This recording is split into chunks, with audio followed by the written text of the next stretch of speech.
కావాలనే మీ కలను నెరవేర్చుకోండి. సంప్రదించండి హెగ్డే ఫెర్టిలిటీ, హైదరాబాద్, తెలంగాణ. ఈ ఓదెల 2 విషయానికి వచ్చేటప్పటికి సూపర్ న్యాచురల్ పవర్ అనేది కూడా తీసుకొని రావడము, దాని చుట్టూ ఒక స్టోరీ అనేది కూడా ఆ క్రైమ్ని కానీ కంప్లీట్గా బిల్డ్ చేయడం అనేది కూడా మనం చూస్తున్నాం. అవును. ప్రెసెంట్ ఇప్పుడున్న జనరేషన్ పీపుల్కి ఇది ఎంతవరకు ఎక్కచ్చు అని మీరు అనుకుంటున్నారు? ఇది యాక్చువల్గా ఏంటంటే ఇది ఒక ఫిక్షన్ లాగా అల్లుకున్నది కాదు సినిమా. చెప్పాలంటే ఇది విత్ లాజిక్ లేకుండా సినిమా అనేది ఉండదు. అంటే ఎక్కడో కొంచెం ఓ 10-20% యాడ్ చేస్తుంటే 80% సినిమా అనేది విత్ లాజిక్ ఉంటుంది. ఏదైనా మీరు టీజర్లో చూశారు, ఒక మనిషిని శవం అతను అనే మాటలు అవన్నీ మీకు వినిపించి ఉంటాయి అనుకుంటున్నా. అలా ఏ సీన్ కూడా ఏది కూడా ఫిక్షన్ టైప్లో ఉండదు సినిమా. మీరు చూస్తే ఓహో ఇది నిజం కదా. రెఫరెన్స్ బుక్స్ ఇప్పుడు నీకు ఒక పురాణాల్లో ఇవన్నీ ఉన్నాయే సినిమా తీసింది. ఓకే, మీరు సినిమా చూశాక మీకే తెలుస్తుంది ఓహో ప్రొడ్యూసర్ గారు ఆ రోజు అన్నది కరెక్టే.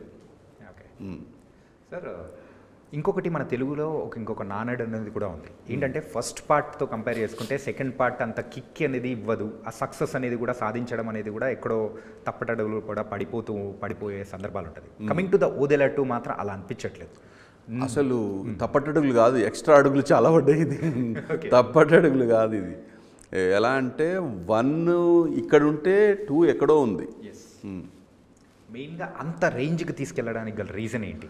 రీజన్ సంపత్ గారు ఒక డైరెక్టర్గా, సంపత్ గారు ఒక స్టోరీ రైటర్గా, ఒక డైరెక్టర్గా, ఒక ప్రొడ్యూసర్గా నేను కూడా ఒక బడ్జెట్ అనేది ఫస్ట్ ఒకటి అనుకున్నాము. ఇక్కడ బడ్జెట్ ఆలోచించామనుకుని సినిమా కిల్ అయిపోతుంది. బడ్జెట్ ఎందుకంటే ఒక డిసిషన్ మేకర్ ప్రొడ్యూసర్ ఇక తీసుకోవాల్సింది కాల్. ఎందుకంటే ఈ సినిమాని మనం చంపొద్దు. అంటే బడ్జెట్లో కాంప్రమైజ్ అయ్యామనుకోండి, ఈరోజు ఇంత బజ్, ఇంత క్వాలిటీ ఇంత రాదు. అసలు ఇంతమంది మాట్లాడుకునే వాళ్ళు కాదు. నేను కూర్చున్నప్పుడు ఎన్నో డిస్కషన్స్, ఎన్నో సిట్టింగ్లల్లో తను కూడా ఏదో ఒక రోజు ప్రెస్ మీట్లో చెప్తాడు సక్సెస్ పార్టీలో ఎన్నో. ఎందుకంటే ఈరోజు ఇంత బజ్ రావడానికి కారణము దాని వెనకాల చాలా ఎక్సర్సైజు చాలా ఉన్నాయి. ఓకే సార్, మీరు చూస్తుంటేమో కంప్లీట్ ఒక ప్యాషనేట్ ప్రొడ్యూసర్లాగా అనిపిస్తున్నారు. ఇంత ప్యాషన్తో మీరు చేశారు, మీరు నమ్మి విన్న కథ, సో అది స్క్రీన్ మీద చూసుకునేటప్పుడు ఫస్ట్ కాపీ అని ఎలా అనిపించేది? యాక్చువల్గా నేను విన్నప్పుడు ఇంకా తక్కువ అండి, ఇందులో ఒక 50%, తర్వాత తీసింది 100%, ఇంకా వేరే ఉంది. ఎందుకంటే నేను చెప్పిన దానికన్నా చాలా ఎక్కువ ఉంది ఇది. అది ఏంటంటే బడ్జెట్ వైడ్ కానీ, క్వాలిటీ వైజ్ కానీ, కంటెంట్ వైజ్ కానీ, గ్రాఫిక్స్ యాడ్ అయినాయి, క్లైమాక్స్ చాలా ఫస్ట్ అవుట్ అనుకున్నాము. ఇంకొకటి యాజ్ పర్ ఇది ఇందులో ఎలాంటి ఫిక్షన్ కూడా లేదండి, యాజ్ పర్ లాజిక్గానే ఉంటుంది సినిమా. వితౌట్ ఇది 100% బల్లగుద్ది చెప్పగలుగుతాం. ఓకే, సినిమా చూశాక మీరు ఫోన్ చేసి కూడా అడగచ్చు. ఓకే, ఫస్ట్ పార్ట్ ఏమో based on a true incidents అనేది కూడా అన్నారు. అవునండి. ఇదైతే కంప్లీట్ ఫిక్షనలేనా? ఏది ఫస్ట్ పార్టా?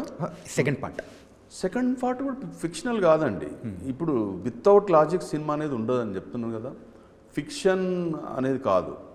నో సార్, అంటే ఫస్ట్ పార్ట్ అంతా రియల్గా జరిగిన ట్రూ ఇన్సిడెంట్ బేస్ చేసుకొని తీసుకున్న స్టోరీ. ఈ సెకండ్ పార్ట్ విషయం వచ్చేటప్పటికి ఇట్స్ కంప్లీట్లీ ఫిక్షనలే కదా?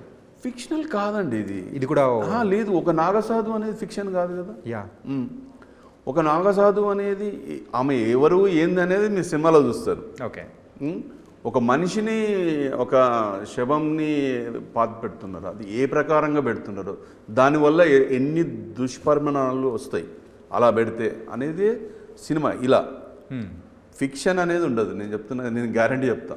ఓకే, ఒక 20% ఎక్కడైనా ఒక రియల్ ఇన్సిడెంట్స్ని మనం తీసామనుకోండి, యాజ్ డీస్గా తీస్తే ఎవరు ఏ ఆడియన్ కూడా దానికి కొంచెం అనేది ఒకటి ఉంటుంది కదా, సినిమాటిక్ లిబర్టీ అనేది కూడా కొంచెం ముందుకు వెళ్ళిపోతుంటాం. ఓకే, ఇప్పుడు గోల్డ్ ఉందండి, 100% గోల్డ్ తోటి మనం ఒక ఆర్నమెంట్ చేస్తే అది కరిగిపోతుంది. దానికి 10% కేడియం కలపాలి కదా, కలిపితేనే అది స్ట్రాంగ్ ఉంటుంది. అలా ఇది కూడా కొంచెం అనేది యాడింగ్ అనేది ఉంటుంది. Okay, first time Sampath Nandi గారు ఈ స్టోరీ గురించి మీకు చెప్పినప్పుడు సో అరే ఇందులో మనము అంటే దీంట్లో మనం దిగితే సో ఖచ్చితంగా ప్రేక్షకులకు కూడా ఒక డిఫరెంట్గా యాజ్ ఎ ప్రొడ్యూసర్గా తొలి అడుగుడు పడ్డంలో కూడా చాలా బాగా పడుతుంది అని అనుకున్న కాన్ఫిడెన్స్ ఏ పాయింట్ అనిపించింది నాకా యా అంటే స్టోరీలో అతను కంటెంటు అతను చెప్పిన విధానము అంటే ఇతను తీయగలిగాడు అనేది అతని మీద నమ్మకం బాగుంది నాకు. ఎందుకు అంటే అతను పెద్ద డైరెక్టరు, పెద్ద హీరోలతో తీశాడు. ఈ జానర్ అనేది ఆయనకు చాలా ఈజీ అనేది నేను ఒకటి నమ్మిన నేను. ఎందుకంటే డైరెక్టర్ ఇక్కడ ఉంటే కంటెంట్ ఇక్కడ ఉందని అనుకున్నాను నేను ఫస్ట్. రాయడంలో ఆయన రైటర్, బేసిక్గా రైటర్ కమ్ డైరెక్టరు, ప్లస్ పెద్ద పెద్ద హీరోలతో సినిమాలు తీశాడు. ఈ కంటెంట్ను ఈజీగా తీయగలుగుతాడు. అంటే నేను ఏం నమ్ముతానంటే ఒక బలవంతంతో బలం తక్కువన్నోడు మనం పోకూడదు, అంత పెట్టుకోవద్దు. ఇక్కడ ఇతను బలవంతుడు, కంటెంట్ అనేది అతనికి ఇది చిన్నదే అనిపించింది నాకు.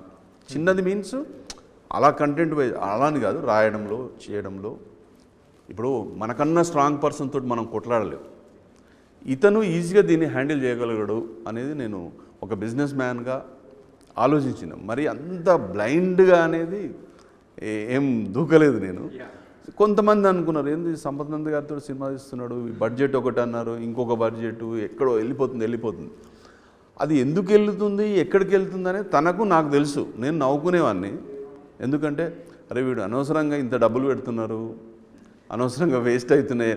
ఎందుకంటే 95% ఫెయిల్యూర్ ఇండస్ట్రీలో సినిమాలు అనేది 5%. సక్సెస్ రేట్ అనేది చూసుకుంటే సింగిల్ డిజిట్లోనే ఉంది. ఎస్. యా